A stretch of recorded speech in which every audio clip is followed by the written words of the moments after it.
Questions for Noah? First question?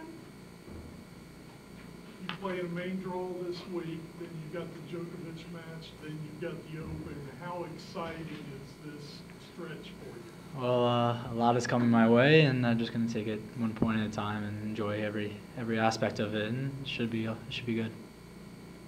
What if you're playing? I'm sorry. What if you're playing here Thursday and Djokovic? Are you going to play both at the same time? How's that going to work? We'll see when the time comes. I mean, if it gets to that point, I'll just be proud of myself. So. What has this summer been like for you?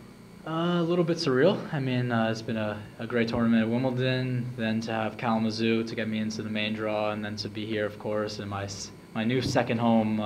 It's been overall a great experience, and just really enjoying myself. So. Have you been to freshman orientation and things like that yet? I have not yet. I mean, I believe it's starting this week, so we'll see how that goes. You believe it starts this week? I believe so.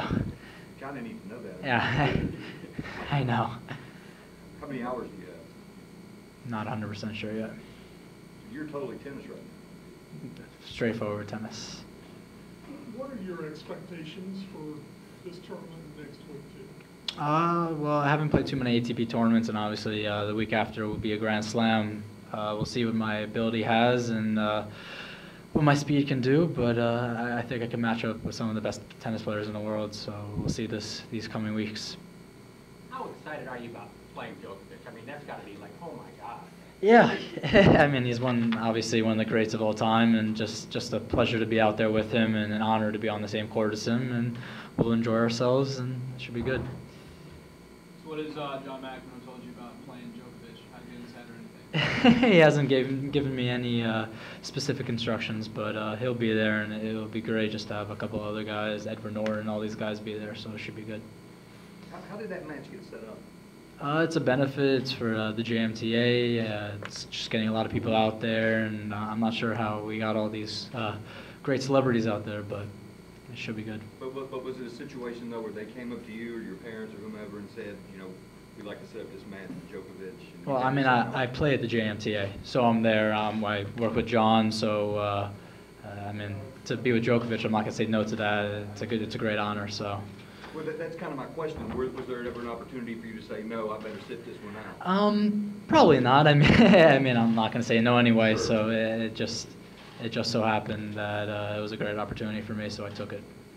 How long did you go to the John McEnroe Tennis Academy? I mean, you've got to live there, didn't you? Yeah, I mean, I've been at Sport Time, which is the clubs it was before John McEnroe's. I've been there for about, I want to say 10 years, and then it's been 4 or 5 years since the John McEnroe came in and took over.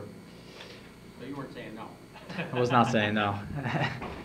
Clearly, you're getting better and better day by day. Talk about the state of your game right now. I believe I'm still in a developmental process. There's a lot to learn, and I can still grow as a person and a tennis player, which is why I'm taking my tennis to Wake Forest here. I think Tony and the rest of the crew has what it takes to get me better, and with that, we'll see where I can progress. But I think I'm playing the best tennis of my life right now, and it should be good for the next coming weeks. How hard was it to decide whether to come to college for a year or however long, or turn pro? I never really had the thought of college in my head previous to about 6 months ago until we saw the ages of these tennis players. They're 29, 30, and we felt that a year of school would definitely be it would add to my progress, and it would work out. So you really kind of expect to be here just with a 1 year? Yeah, it would probably be 1 year and then go pro. So we'll see how it goes. It was Wake or Virginia. What tipped the scales to Wake?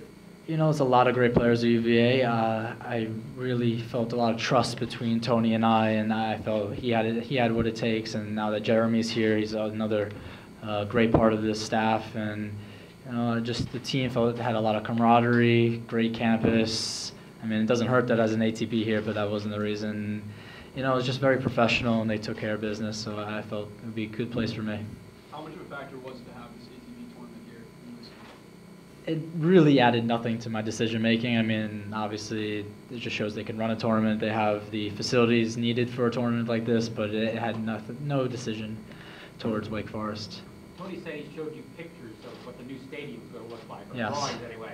you said you didn't think that hurt. Did that help you at all to see what it's going to look like, or should you be gone by it? I mean, like you said, it didn't hurt. I mean, it's going to be a gorgeous new facility, but obviously they already have gorgeous facilities. So I mean, they had what I needed to practice day in, day out, and I mean, the new facilities are just going to add to that. So Being an American winning Wimbledon juniors brings some attention and pressure with it a little bit.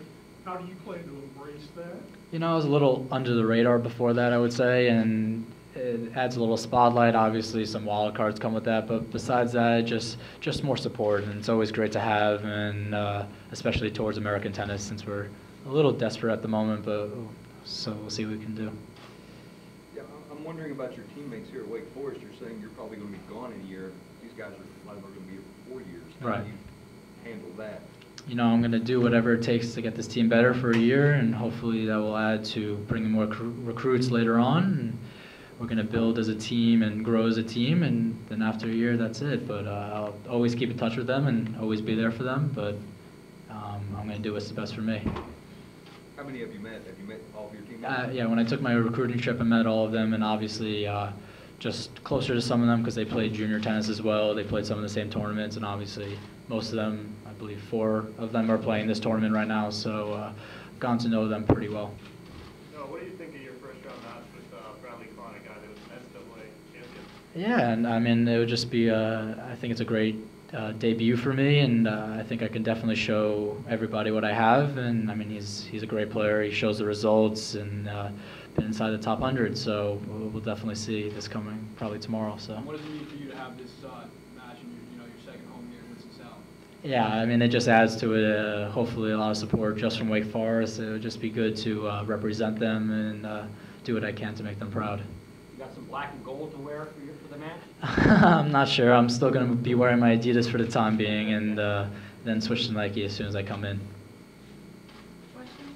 Just a little more on the excitement level of the way the whole summer's gone and where it's going to also. Yeah, it seems to just keep moving uphill, and it's just sometimes I have to take a step back and just enjoy every second because a lot's coming my way and a lot of big opportunities, so hopefully I can take advantage of them. Any last question? Thank you. Thank you, Noah. No problem. Good luck. Thank you, sir.